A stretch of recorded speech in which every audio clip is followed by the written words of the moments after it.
ఏపీలో వరద బాధితుల కోసం గుడవర్తి సుబ్రహ్మణ్యం అనే వ్యక్తి 600 రూపాయలు సాయంగా అందజేశారు.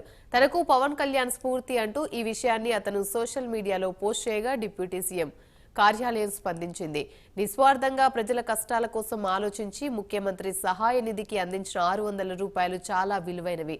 మీకు హృదయపూర్వక ధన్యవాదాలు అంటూ పవన్ కళ్యాణ్ తరపున డిప్యూటీ సీఎంఓ ట్వీట్ చేసింది.